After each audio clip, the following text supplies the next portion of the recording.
Welcome. I'm Glenn Anderson with the Olympia Fellowship of Reconciliation. This TV series explores a variety of issues that relate to peace, social justice, and nonviolent social change. This month's program examines food and hunger issues from several perspectives. We'll consider poverty, nutrition, economic systems, community empowerment, and more. The program title, Hunger in a Land of Plenty, reminds us that in such a rich nation, hunger is totally unnecessary. But the American people, including the people here in Washington State and in Thurston County, are largely in denial about the extent of hunger and the problems related to hunger. It's only a lack of political will that causes hunger to persist and to be so widespread.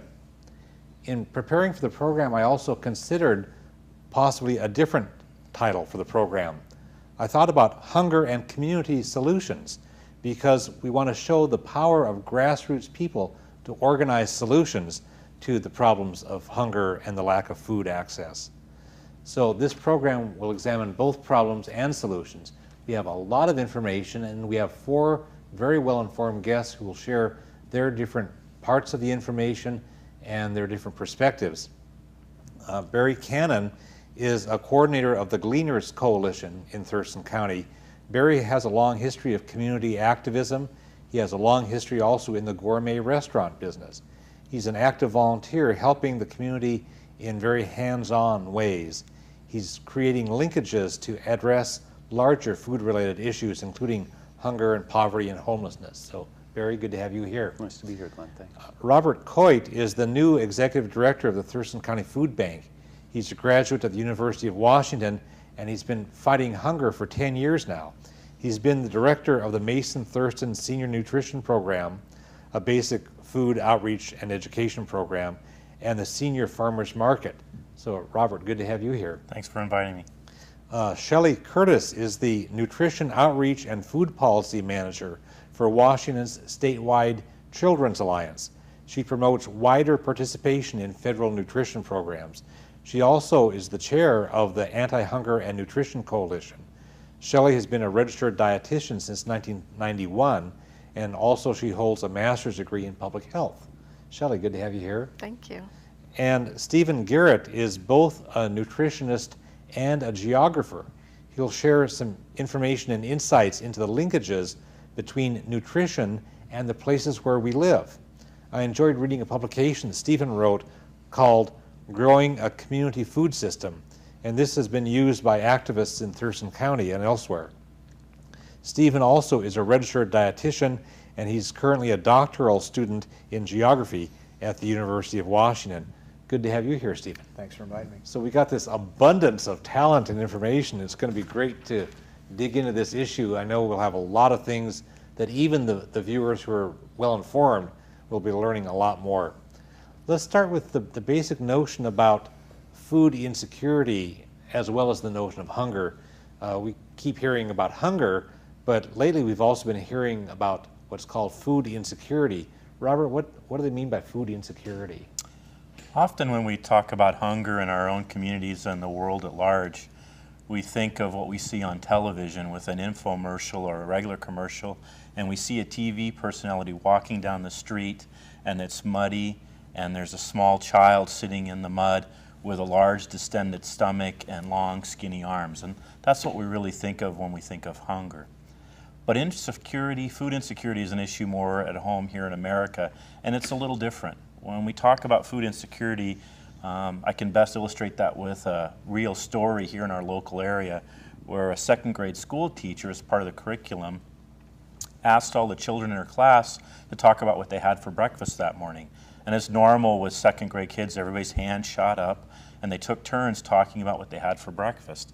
The teacher noticed that one of the children didn't raise his hand, and she asked him why not, and he basically said that it wasn't his turn today. So in his household of 4 people eat each meal and 1 goes without, and they take turns with each meal throughout the course of the week, and that's really food insecurity.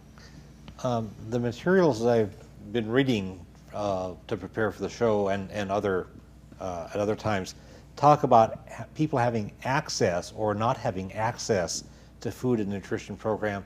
Shelley, can you tell us what that sense of having access means? Sure. I think to me, access could mean, for example, if a school provides a school breakfast program, that's a good thing because they're providing a program. However, if the bus arrives after the program ends, then the kids who are on that bus don't really have access to that program. Similarly, if we have a local community services office where folks can go and apply for food stamps, if there aren't materials in a language that they can read or speak, then there may be programs available, but families don't have access to those programs. And so I think there's a difference between having programs available and actually having access to those programs. I think also with so many people these days earning a very low minimum wage, and even if you're working full time, if your working hours are the same as the office hours for applying for food stamps, or the food bank office hours, you may not have access then if you can't do it without giving up working time. Right, and like if there's a summer food program that provides free meals for kids during the summer months and it's in an area where kids live, 10 miles away and there's no transportation, then again, there's a program but it's not accessible. Let's get a handle on how extensive people are hungry or food insecure at the national, state, and local level. A lot of people in the U.S. think about hunger as something that's primarily a third world problem, and you want people to understand the difference, the realities in this. It's true. I'm sure many of your viewers and us, like myself, grew up with mom saying, finish everything on the plate because there's hungry people in the world. And the image and the part of the story was always Bangladesh or someplace in the developing world, and that's a lot of the images that we see of the kids that are really suffering malnutrition, which is a whole nother layer beyond hunger. The part in that story that was likely missed is that there was probably somebody at the other end of the block that was experiencing hunger. Here in Washington State, an agricultural breadbasket, agriculture is our #1 industry. It's our second most valuable, it's our #1 employer actually, and our second most valuable industry. We've consistently ranked in the top in the nation in hunger. Up until this past year, we were #5 in hunger or better. And so it's really very predominant, and it's nearby. You have some figures for Thurston County, Robert? Yeah, I mean, just to kind of illustrate how it affects us here locally, we saw roughly 49,000 people at the Thurston County Food Bank in '04, and roughly 23,000 families. When you take a look at our population of roughly 220,000 people, you get some sense of the number of people that access the food bank every year. And this past month, we had 5,500 people walk through the door at the Thurston County Food Bank, and that's a large number of low-income people and people on the edge. Shelley, you've gone into eastern Washington and rural areas in the western part as well to look at food programs for kids. What have you observed? Do you have a story to share? Yeah, I routinely, when I go to these programs, ask the folks that are running the programs what they're seeing in their community, if they think families are hungry. And I had a woman just south of here, actually. I asked her that question, and she started crying.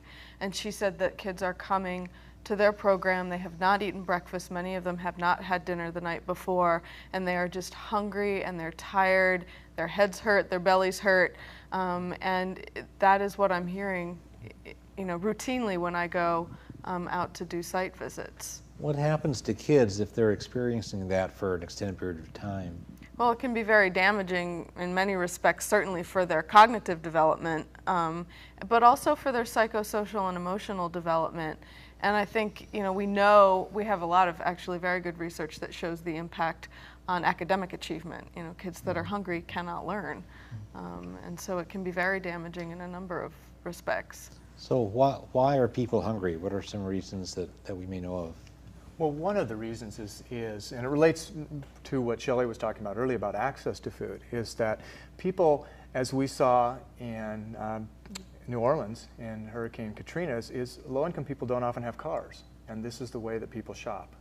And so they may be a supermarket, but it may be 3-4 miles away from where they are, and they can't get there. The bus doesn't get there, their friends don't have cars, and so we take it for granted that food is available because most of us can get in cars and jump and go to the supermarket, wherever it is. But many families don't have that ability. The other reasons?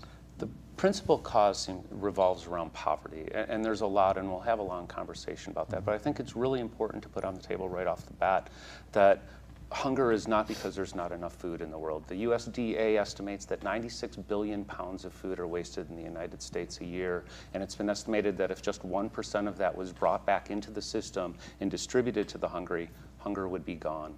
And so there is enough food. The problem is access and affordability. And someone working for minimum wage just can't do it. And many of the people on food stamps or any of the emergency food programs or visiting the food bank, I imagine, are working folks that just can't afford to handle all of the bills and rent and put food on the table for everybody every day. It's not their turn. Yeah. What reasons are you finding at the food bank? What are the causes for people to not have enough food? Often it's some small change in some program, part of the safety net, a policy decision, a newspaper article that says food stamps might be cut. All of a sudden people are concerned. A change in how they manage some of the other programs, like DSHS has a program where people can use Medicaid coupons to get nutritional supplements. That changed recently. All of a sudden, it's very difficult for the food bank to keep Ensure on hand because people are coming to us to get nutritional supplements. Another big change is something small, like the price of gasoline. So again, for somebody on a minimum wage job, if they want to stay employed, they have to drive, and something else gets squeezed out, in this case, food. That's correct. Yeah. I mean, we hear that a lot. It's sort of the, heat or eat kind of a thing, where you're choosing between keeping the heat on in your apartment or eating. And those are the decisions that are very real for a lot of people. In our society, there are a lot of myths flying around about hunger, about why people are poor or why people don't have enough to eat. What are some of those myths, and what are some of the realities that you could rebut those myths with? For me, the first one, and I'm repeating it, but I don't think it could be repeated enough, is simply the notion that there are too many people in overpopulation and there are more people than we can actually feed, and that's really just not true. It's been estimated. Food First, an organization Francis Moore Lepay runs down in San Francisco, and actually produced a document, 12 Myths of Hunger and Diet for a Small Planet, was a seminal book back in the 70s. She's recently rewritten, points out, and that's her #1 myth, that globally there's more than enough food. She estimates somewhere around 5 pounds of food a day per person is actually produced in the world for everybody in the world. The problem is access and distribution, and being able to get it, and if it is there, being able to buy it. What other myths are we aware of in our society about hunger? One of the issues, and it goes back to what Robert was saying about how people look when they're hungry. And we see that a lot of low-income people are obese. And so for some people looking around, they could say, well, they can't be hungry because they're overweight. But in fact, obesity is more common in people who are lower income, and we'll talk about that a little bit later. Mention just briefly why that might be. Well, one of the reasons is because they don't get all their food on a steady basis like we do, like we folks perhaps in the studio, and middle-class folks that have a steady access to food. And so they'll not eat for several meals at a time, skip meals, and then their body will want to be very eager to grab those calories and keep them in when they come back and have more food again. So it's like they're dieting all the time. It's like they're dieting, and then they go back on the diet, and the body wants to hold all those calories. And so it's like feast or famine, and they're doing that on a daily basis. So it disrupts your body's way of handling food. Right, and so the body wants to keep those calories on when they come in. And I would imagine that people are getting food that's lower cost because they're poor, and that may not be the most healthful. Right, there's research from the University of Washington showing that the calories that they buy in convenience stores, which are more readily available in low-income neighborhoods, the calories are actually cheaper for the high caloric foods per calorie. So it's actually a good adaptive response. If you don't have a lot of money, you get more calories per your dollar. Yeah. Okay. Other myths that we're aware of? Okay. Let's see. I want to. As you flip through, there are many myths, but which ones to dive into and how much time to spend there is an issue. Thanks. One of the solutions that came on in the 60s that really has been an important way to deal with hunger is the food stamp program, which now is called Basic Food Program. Shelley, can you tell us just something about how that program works, what it's about? Sure. Families who are at 130% of the federal poverty level or below are eligible to receive food stamp benefits, or individuals. And that program is really our nation's #1 defense against hunger. Unfortunately, we need more funding, and we need it to be more accessible to folks. But there was a report that was released at the end of August showing that there's been a significant increase in the number of folks in Washington who receive benefits, over 50% of an increase, but we're still only providing benefits to about half of the folks in the state who are eligible. So, this is a really important program for hungry people, but it's also really an important program to stimulate the economy. For every $5 in food stamp benefits, there's $10 in economic activity. So it's really a beneficial program in many different respects. Because people are spending that locally. So if you're in a poor community, you're cycling those dollars through your poor community, and that has a lifting effect. Robert, you had I had a couple quick comments. I want to kind of get back to something Barry mentioned. You know, the state of Washington was ranked in probably third worst as far as hunger goes. And then it's recently, we're around 12th or 13th in the nation from a USDA survey. That real improvement was basically due to more people accessing the basic food program. Real hard advocacy work that got people enrolled. So when you talk about reducing the number of people that access the program or any kind of changes like that, that's going to really hamper our ability to get more people into that program and reduce hunger at a level here in our own state. So that certainly concerns me. Yeah. Seems like there are mixed, it's kind of like a poor focus where the politicians seem to be most interested in tracking how can we reduce food stamp caseloads, how can we reduce welfare caseloads, how can we cut that, and they're not saying how can we reduce poverty. They're just trying to track and reduce the number of people accessing the services, and yet when people can access the services, that does relieve hunger, as you just said. Yeah. So we got to be careful what we're measuring and make sure we measure the right stuff. The other subtle thing about food stamps, in our opinion, locally, is that we still see clients coming to us that are on the food stamp program, on the basic food program. We used to believe if we helped someone get on the basic food program, they wouldn't need the food bank anymore. And the reality is they still use the food bank, they still need the food bank, but not to the same extent. And that is a significant improvement, but it's not that we go away or that we're not needed anymore. And it's not surprising that they still come to the food bank. Food stamps on average add up to $2.80 per person per day.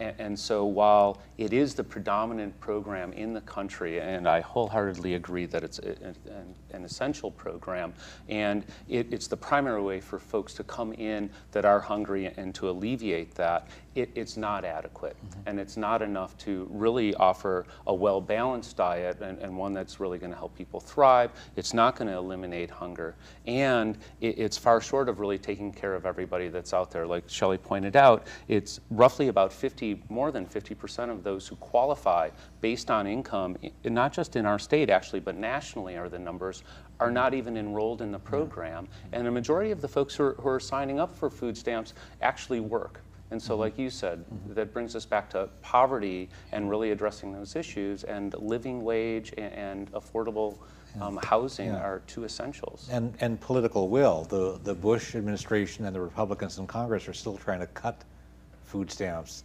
And we may know by the time this program airs in October what they've done, but it's an ongoing struggle to have adequate funding at the federal and state levels. Yeah, we are definitely, the food stamp program is threatened by cuts in funding, actually, and also significant structural changes in the program, which would undo a lot of the work and the progress that we've made here in Washington to make the program easier to access. I agree. Yeah, can you tell us, Shelley, about some other programs? The WIC program that people may have seen, the WIC label on things and wonder what is that? Right. Well, there are several food and nutrition programs that are administered by the United States Department of Agriculture. One of them is the WIC program, which stands for Women, Infants, and Children. It's a supplemental food program, and moms and kids, pregnant women can receive food. They get checks that they can then purchase food from the grocery store. And there's also the school meal programs, child nutrition programs, school breakfast and school lunch. And there's a program that provides kids with free meals during the summer months. And so there are other programs that low-income families can access that all help to increase the resources they have to buy a healthy diet. When we were preparing for the program, I think both you and Barry mentioned this farmers market program. Tell us what that is. The Farmers Market Nutrition Program, it has two different segments. One is attached to WIC, Women, Infants, and Children, and that provides moms and their kids up to 5 access to buying fresh local produce, often fresh organic produce, at the local farmers market. There's also a program attached, it's the Seniors Farmers Market Nutrition Program, which is originally funded out of tobacco money, actually, which finally expired, and our state actually budgeted to continue that program, which was great. And it's a really great start of a program because it helps people access fresh produce, locally grown. It helps support the local food shed. The catch is It's $20 for a season that runs from July 1st until Halloween, October 31st. And so $20 for a person to actually finally have access to fresh produce. Try and think of how many salads you could make on that. And that brings back, I think, to what Steve was talking about earlier in terms of the kind of diet that you have access to and the type of calories that you have access to. And if there isn't a grocery store in your neighborhood, which happens in many places in our state, or if you don't have a way to prepare food because you're living in a motel or an efficiency and you don't have cooking, what you're doing is you're going to the Handy Mart at the local gas station, and you're buying whatever's already prepared or already hot, and you're not buying any of the fresh produce that really is essential to a healthy diet for somebody to thrive. And there's lots of studies, as Shelley was pointing to earlier, around nutrition in kids in terms of cognitive and physical development, return visits to the doctors, which then escalate medical costs, which contribute back into that circle of being able to afford to put food on your table. So it's very much a systems thing. We really need to see this as systems and not compartmentalize hunger as a thing on its own. We have to look at the connection. Stephen? And one of the beauties of that is the system is that it isn't just the folks who are getting the $20 worth of produce that are helped by that. I helped start a farmer's market in a low-income neighborhood in Tacoma this last year, and it has a wonderful access because it's the biggest transit center in the Pacific Northwest. So people can get on a bus from any place in Pierce County and get there within 30 minutes. And one of the farmers I came up to, she was just thrilled. She had a stack of WIC Farmers Market coupons this thick. She had $300 worth for those 4 hours. And that was just for that. That wasn't the other folks that wanted to spend more, because this is the one thing that has been said about this program. Okay, it's only $20 or $16 in some cases. There's some ability in all the states to spread that around, but they come back. If I remember right, for every dollar in the Farmers Market Nutrition Program in these vouchers, it brings back $1.85, $2 into the local market, and it goes to local sources. And otherwise, the WIC foods that you see that are available, the grocery store, maybe your viewers have seen tags that say this is something you can buy on WIC, are huge national processors. And this is a program that brings money back into the local food shed and helps our local farmers. And just to touch on the access thing, that one of the beauties of the senior farmers market is the fact that here in Olympia, our farmers market is a block from 2 senior low-income housing complexes, 288 low-income senior housing units. And it's been a wonderful partnership as we've seen those resources increase slightly this past year, not keeping up with demand, but they can walk to the market, buy the produce, take it back home, cook it right then. It's been wonderfully successful here in the Olympia area. Let's talk a bit about the nonprofit groups like your food bank and others in general. I mean, the governmental ones are just vitally important, but there are nonprofit organizations like the Thurston County Food Bank. Let's talk about the role of the food banks nationwide, and then we'll talk later on in the program about Thurston counties in particular. What role do food banks play in the safety net? Maybe some of this we've already said, but is there anything else to add? Basically, food banks in the safety net are just another emergency service, and most of them provide what's considered emergency food. And typically it's a 3-day supply. You know, the newer trend is to increase the amount of food, increase the number of days per visit, but the old model is still 3 days worth of food. And typically that's a visit once a month. So obviously that doesn't meet the whole need. Most of the people you see that come to the food banks come 1 to 3 times and then you don't see them again. They're just on the edge. They need the help for a while. They get back employed or things change, somebody's healthy, and then they go back into the system and start working again. But generally emergency food. And then we also act as a kind of a low, not so high-tech, not so scary entry point into the greater safety net. People start to build a relationship with the food bank if they come over a period of time, and then we tell them about the basic food program for the first time. We provide some outreach and some referral services to start getting them hooked up with other services that are available in the community, and that's a real important role for the food bank. So if you mentioned a moment ago that there are some people who might come just once or a few times and you don't see them for a long time, so it means that you're serving a particular niche in the need, the constellation of services, but also that helps to dispel the myth that's out there in the society that says, oh, people are just dependent on this and they're just like coming back there taking you for suckers. You know? No, people that come to the food bank have to wait in line, generally an hour to an hour and a half.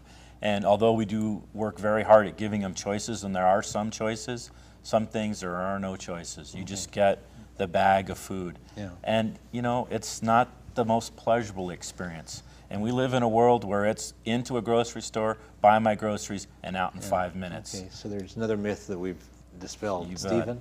One of the double-edged meanings of emergency is the meaning for a family that has an emergency and they need to come in. The other is the thought of the system as an emergency way of dealing with food crises and food shortage. Now, food banks really came up in the 70s, early 70s, as a response to inflation and the poverty that was increasing at that point.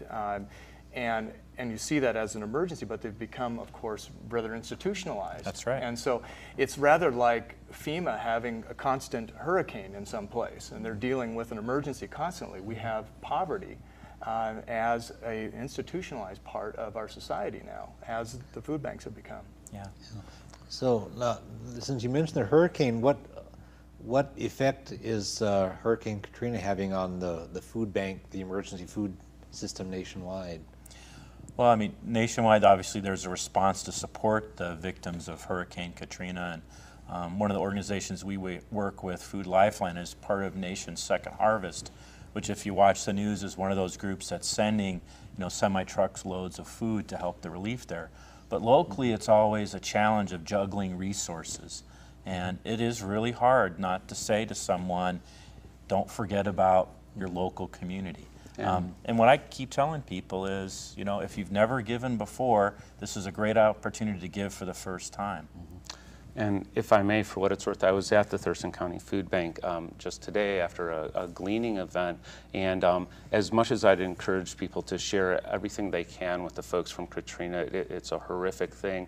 I saw the line at the food bank nearby, and I saw what's on the shelves, and I'd also like to encourage folks, especially folks who are maybe giving for the first time, to keep in mind the hungry in our community and to continue to give to the Thurston County Food Bank too. Great, thanks. Yeah, I'm concerned that as you were saying, we become accustomed to the notion of food banks, and then the concern is that people will say, well, instead of the notion that I think we would all share that says there's an economic justice issue where people need a fair economy, everybody needs a living wage, everybody needs a real income, we sort of devolve into this thing where we take charity for granted, and then instead of having a fair economy and a fair society, we get into a thing where people don't have that kind of a human right, and we just dispense charity when we feel like it. And so, as important as food banks are, I wouldn't want people to get distracted from the notion of working for the larger goals of an economy where everybody has a fair shake. And I mean, most food bankers that I have talked to would love to work themselves out of a job. I mean, people don't want people to have to stand in line in the rain, in the cold, with their kids to get a box of food. I mean, that's not what any of us want to see. And so I think that what we need is a political will to end hunger, and that's going to include, working you out of a job.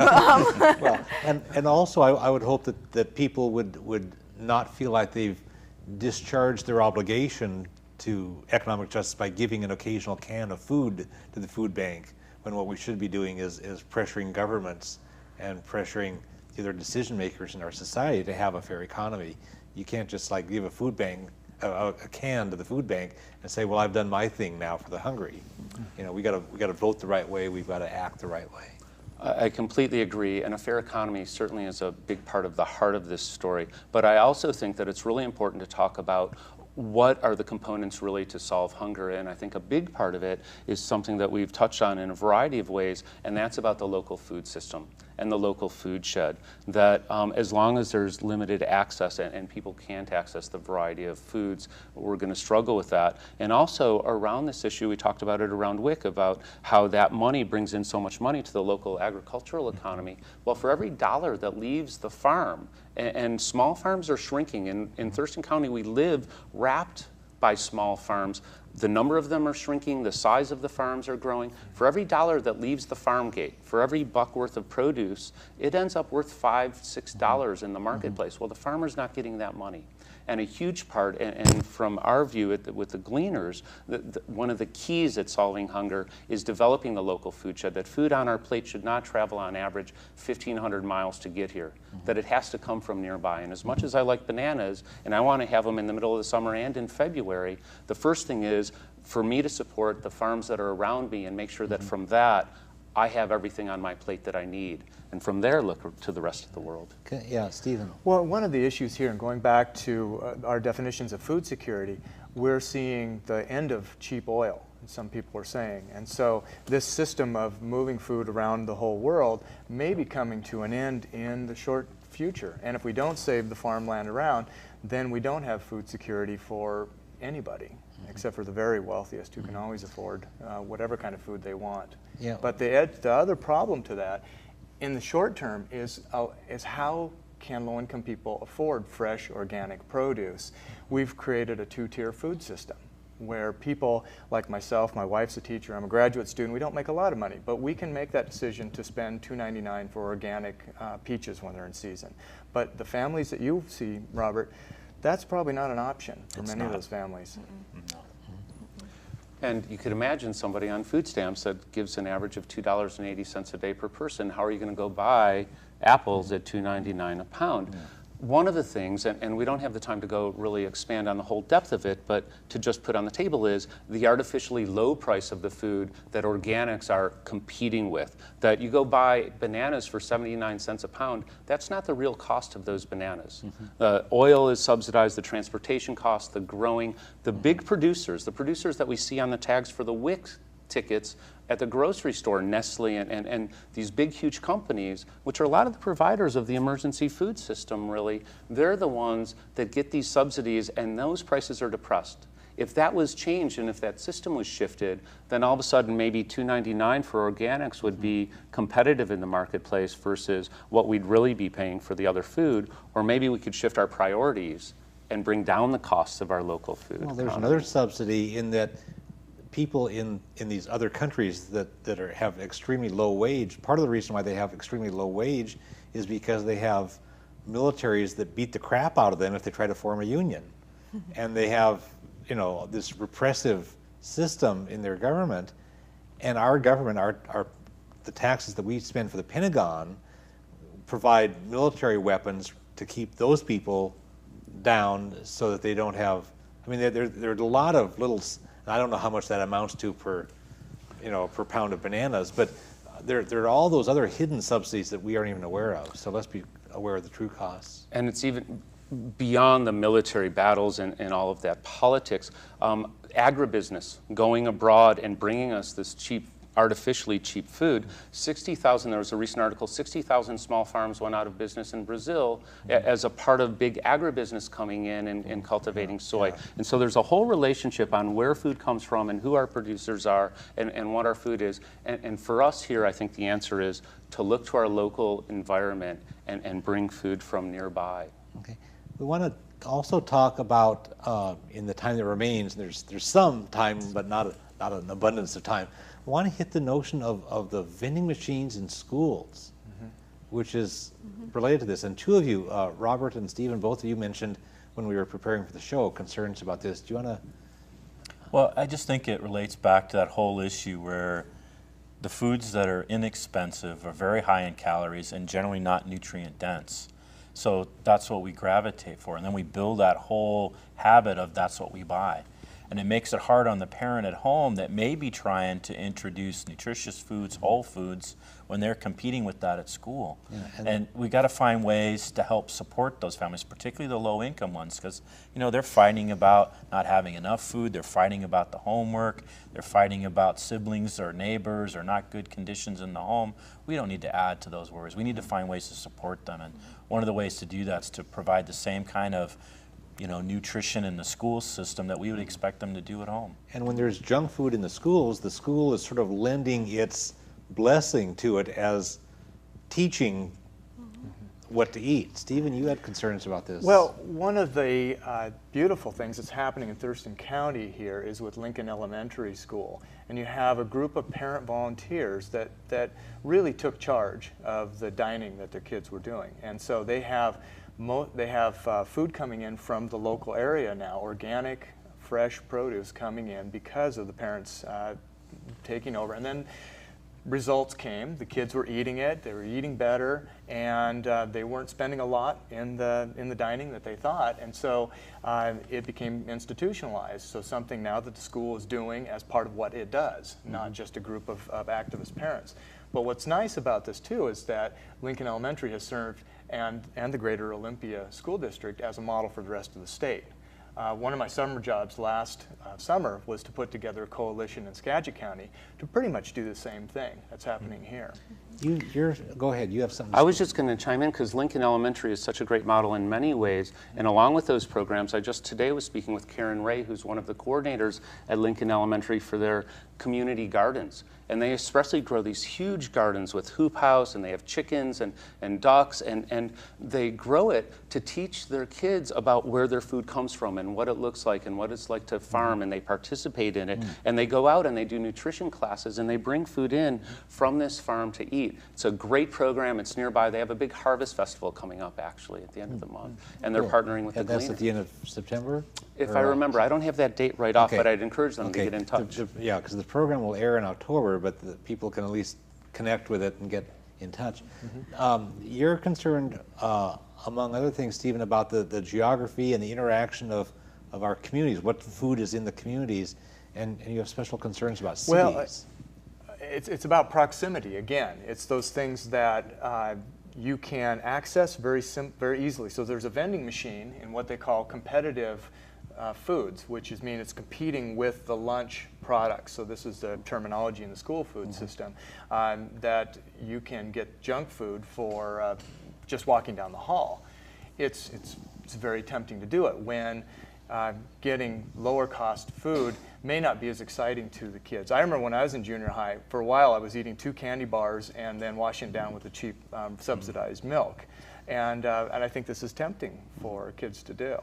So, go ahead. Well, I just wanted to sort of also mention that when we have vending machines in student stores, fundraisers that are providing primarily junk food and soda, because that's what they're selling for the most part, that is competing with the school meal programs. And so you've got fewer participation, less participation, and then you've got, fewer federal dollars coming into the school districts. And so the meal programs, USDA has certain nutrition standards that they have to follow. They need to be strengthened. However, they do exist. While outside of that, anything goes, and a school can provide anything and usually does.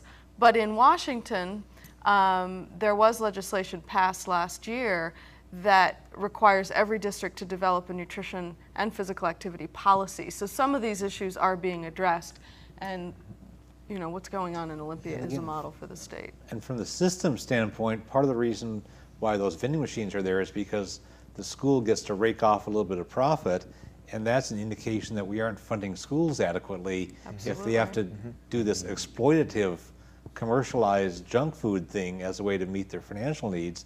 It goes back to the system thing about let's make sure that we fund education properly in this state, because we certainly don't. Well, now we're seeing Coca-Cola sponsoring their own curricula that goes into the schools. And what message does that send? Yeah. Stephen, you wrote a document that I read and really enjoyed. It's called Growing a Community Food System.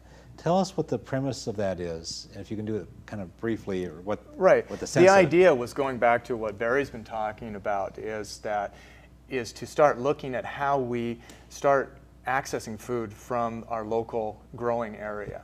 And also at the same time, trying to make those very difficult connections so that low-income people have living wage jobs. And oftentimes these types of solutions do emphasize food-related jobs, and make sure that the food is of very high quality and people can take care of the local economy while taking care of their health, and everybody gets fed well.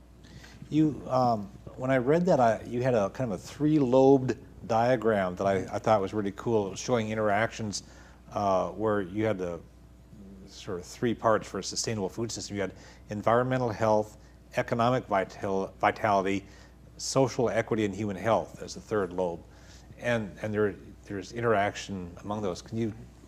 Well, this is based on a very common way to talk about what sustainability is and to define sustainability, and it's often used as 3 E's. Social equity, economics, and ecology, and balancing those. So the idea of the 3 overlapping circles is so that if we don't talk about economics, we can't protect, oftentimes can't protect the environment, and we can't ignore any part of that. And social justice and equity and health. Oftentimes people don't think about social justice and equities as it relates to health, but it's a major health inequality in our system. Yeah. That report exists as a PDF document, and at the end of the program, when we give the contact information for the Olympia Fellowship of Reconciliation, if somebody wants to either phone or email me, I can provide them the link to that document so they can print it out. Let's talk some more about some of these connections between the foods that we have and the economics, and we've talked about the oil as both in terms of the increase in the price, driving people to food banks, and we've talked about how with the price of oil we may not be able to do this, importing peaches from Chile out of season, and that kind of baloney. Everything is interconnected in systems. What other connections are we seeing? We've talked about the transport and so forth. Let's see. Some of this we've talked about. The city connections that you've done some work on, I think are powerful. When you talk about what kinds of stores exist in the poor areas in big cities. Well, we briefly talked on that, but I can tell you in terms of, I teach cartography, I teach map making at the University of Washington in Seattle, and so part of the exercise that I've done is look at where low-income people live, look at low car ownership versus high car ownership, and look at where mini-marts and supermarkets are. So supermarkets being the place where most people can get low-cost, healthy produce and low-cost food. And the neighborhoods where there are low car ownership and low income. In one census block in Tacoma, it was 53% poverty rate and really low car ownership and no supermarkets. So the area that I was looking at had 20,000 people within Tacoma and 1 supermarket. Mm-hmm. So we can reflect back. I don't know what Olympia's ratio would be, but it's certainly a low ratio and lots of convenience stores. Mm-hmm. And I think one thing to keep in mind around that, and I'm not sure about Olympia proper and the urban part of Olympia, but I'd like to speak a little bit because we really live in an agricultural area and there's a lot of rural area around us, out in Thurston County, Mason and Lewis County, and we're really in that environment. And one thing that we don't tend to think about, I live in Olympia and I've lived in cities, is that 80% of those who report that they're food insecure, that they're not sure where their next meal is coming from, are in rural environments. The level of poverty in rural America is huge. It is huge, and us in the cities don't tend to recognize that. And access to stores and low-cost foods is really limited, and I think that's a part of the food desert. Is that the current phrase? Yeah, that's come out of the UK's public health research, and talking about food deserts as inner-city places where where low-cost food, basically fresh produce, is unavailable. But it's starting to happen that research in the United States are looking at rural areas and calling them food deserts because, again, people don't have cars, but they may be 20 miles from the nearest supermarket. That's ironic, given that it's their food growing area. Well, you're doing a neat connection with food growing areas, home gardens, and small farms with your Gleaners Coalition. Tell us what the sense of the Gleaners Coalition, because you're working a system just like we're talking about. It's true, and a part of it builds right out of this idea that folks living right where food is being grown might be hungry. And the whole idea of the gleaners, and the gleaning goes back, it's a biblical phrase, and it basically means gathering what's left behind after harvest. And that's what the Gleaners Coalition does. We organize folks to go out into the small farms in our area, mostly organic farms. We're really focused on nutritional content, as well as community gardens and home gardens that, the beans are coming in faster than they can keep up with. But the idea that somebody could be growing food and be so focused on selling it and they're not selling it for enough to sustain themselves by and large for the small farms, and yet there's so many hungry in our community. And somebody, one of the farmers actually at the farm stand at the Olympia Farmers Market pointed out that unless a carrot is just the right length and perfectly straight, they can't sell it. And everything else gets tilled back right into the earth.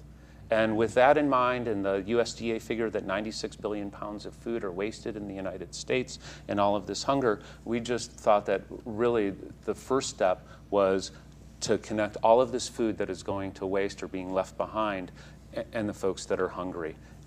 So you have volunteers, you're recruiting volunteers to go out and do the gleaning, the leftover stuff, and make connections with the lower income people who, you've got different kinds of volunteers involved. It's true. We work on many levels.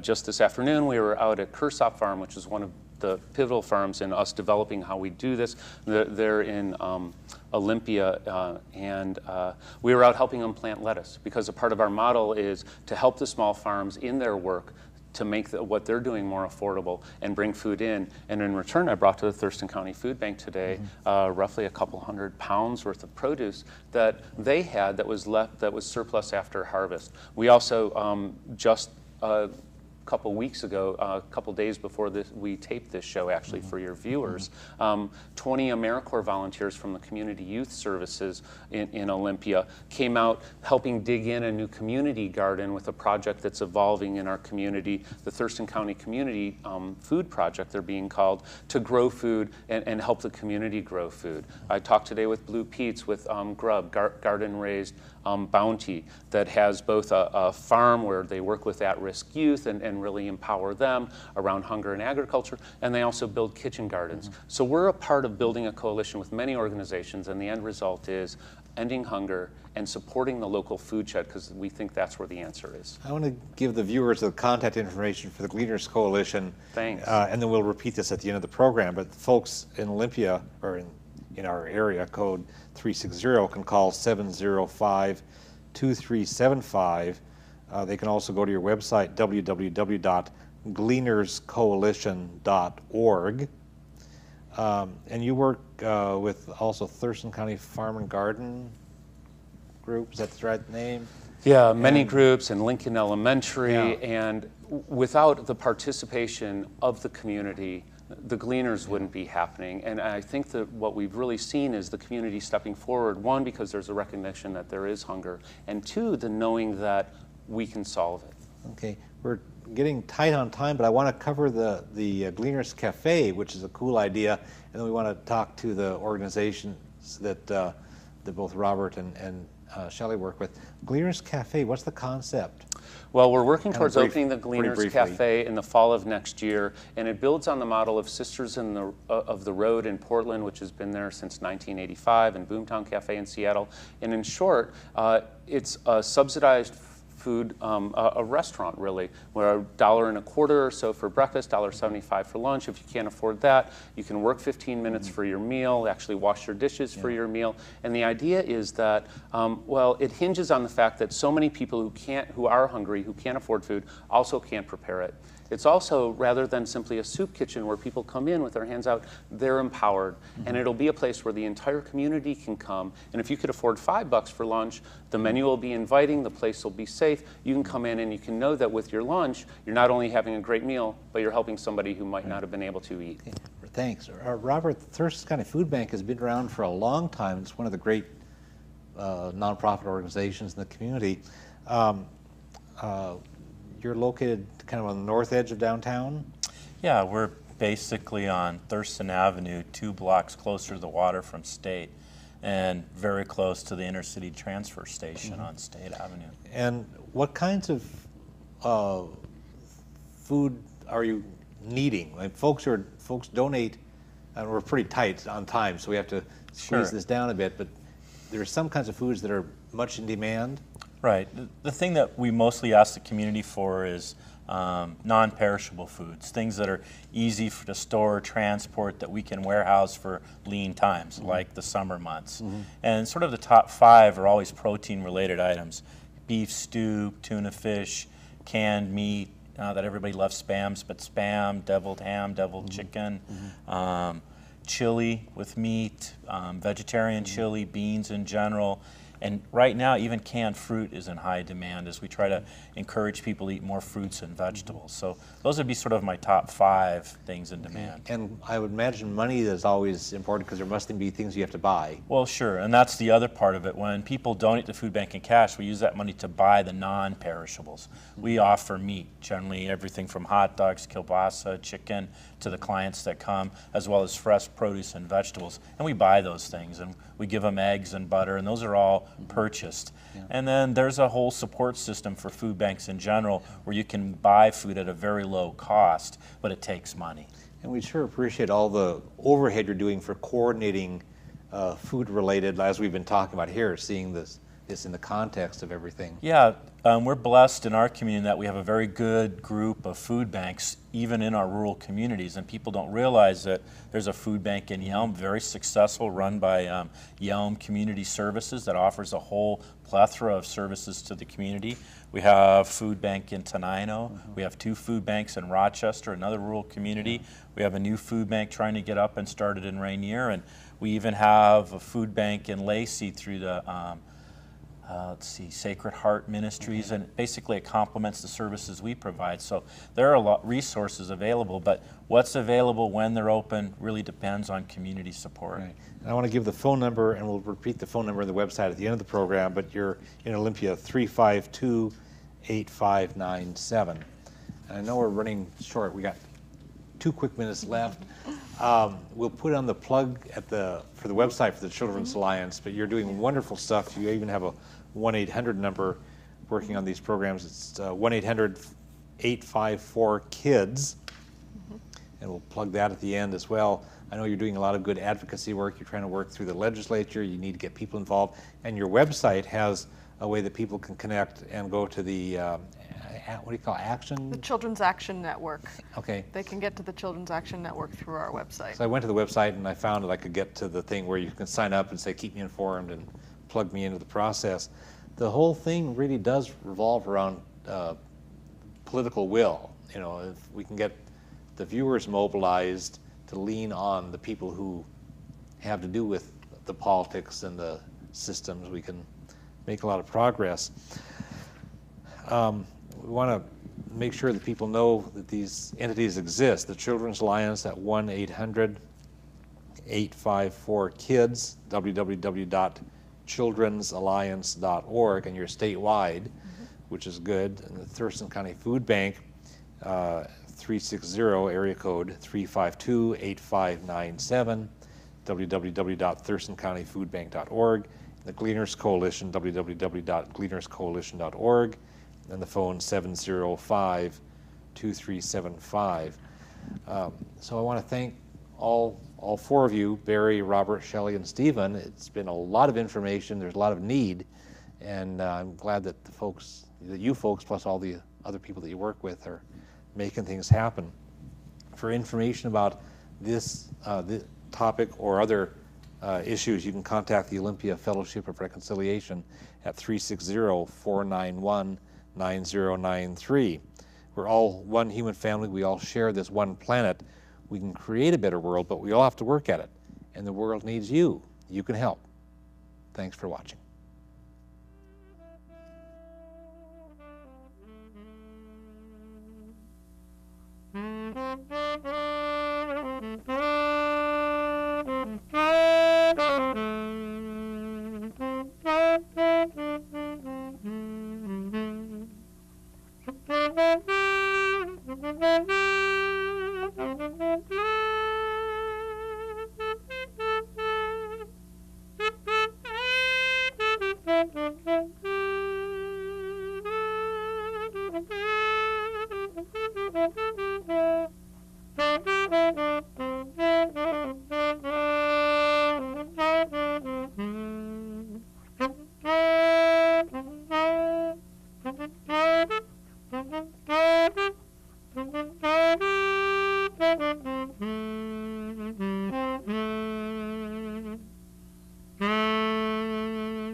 Welcome.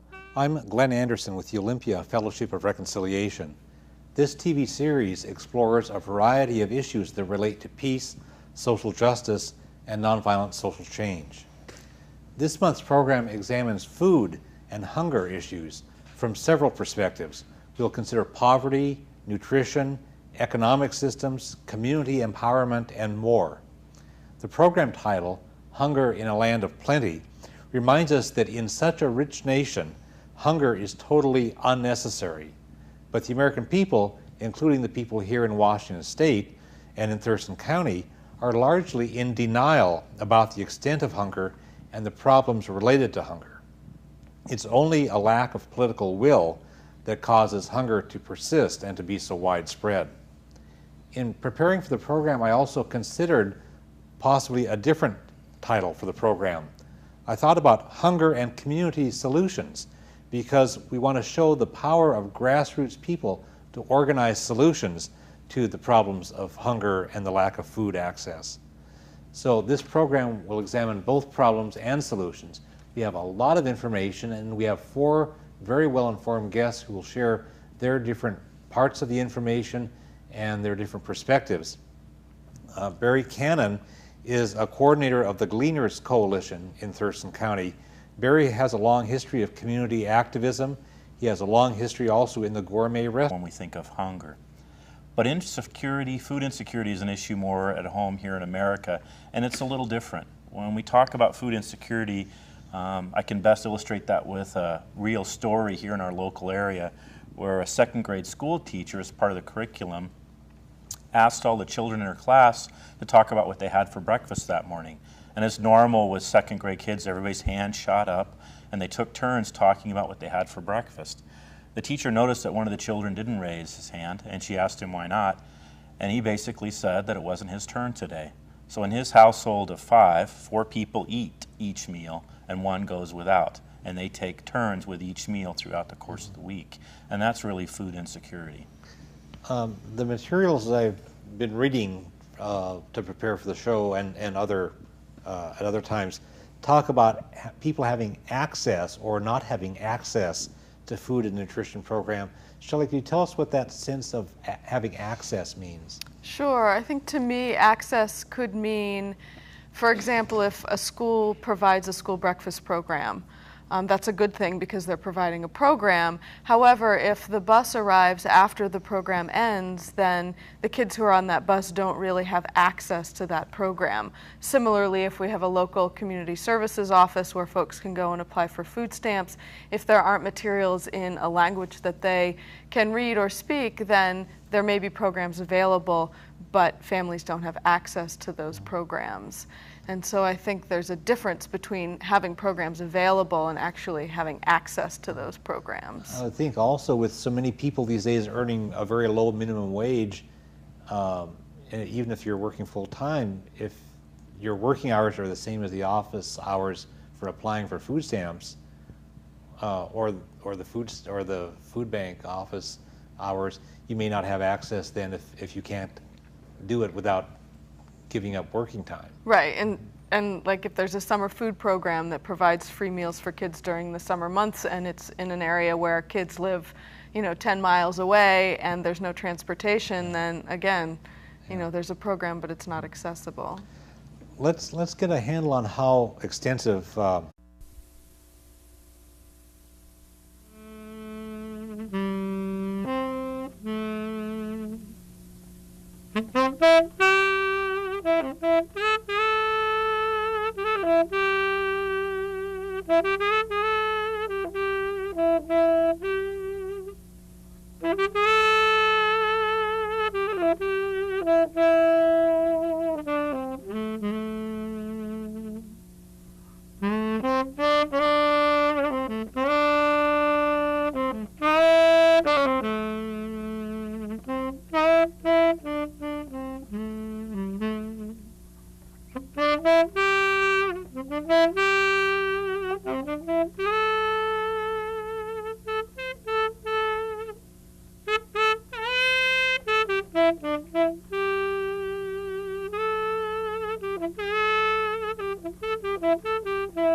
restaurant business.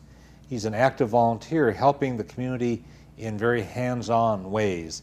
He's creating linkages to address larger food-related issues, including hunger and poverty and homelessness. So, Barry, good to have you here. Nice to be here, Glenn. Thanks. Robert Coit is the new executive director of the Thurston County Food Bank. He's a graduate of the University of Washington, and he's been fighting hunger for 10 years now. He's been the director of the Mason Thurston Senior Nutrition Program, a basic food outreach and education program, and the Senior Farmers Market. So, Robert, good to have you here. Thanks for inviting me. Shelley Curtis is the Nutrition Outreach and Food Policy Manager for Washington's statewide Children's Alliance. She promotes wider participation in federal nutrition programs. She also is the chair of the Anti-Hunger and Nutrition Coalition. Shelley has been a registered dietitian since 1991, and also she holds a master's degree in public health. Shelley, good to have you here. Thank you. And Steven Garrett is both a nutritionist and a geographer. He'll share some information and insights into the linkages between nutrition and the places where we live. I enjoyed reading a publication Steven wrote called Growing a Community Food System, and this has been used by activists in Thurston County and elsewhere. Steven also is a registered dietitian, and he's currently a doctoral student in geography at the University of Washington. Good to have you here, Steven. Thanks for inviting me. So we got this abundance of talent and information. It's going to be great to dig into this issue. I know we'll have a lot of things that even the viewers who are well informed will be learning a lot more. Let's start with the basic notion about food insecurity as well as the notion of hunger. We keep hearing about hunger, but lately we've also been hearing about what's called food insecurity. Robert, what do they mean by food insecurity? Often when we talk about hunger in our own communities and the world at large, we think of what we see on television with an infomercial or a regular commercial, and we see a TV personality walking down the street and it's muddy and there's a small child sitting in the mud with a large distended stomach and long skinny arms, and that's what we really think of. People are hungry or food insecure at the national, state, and local level. A lot of people in the U.S. think about hunger as something that's primarily a third world problem, and you want people to understand very the difference, the realities in this. It's true. I'm sure many of your viewers and us, like myself, grew up with mom saying, finish everything on the plate because there's hungry people in the world. And the image and the part of the story was always Bangladesh or someplace in the developing world. And that's a lot of the images that we see of the kids that are really suffering malnutrition, which is a whole nother layer beyond hunger. The part in that story that was likely missed is that there was probably somebody at the other end of the block that was experiencing hunger.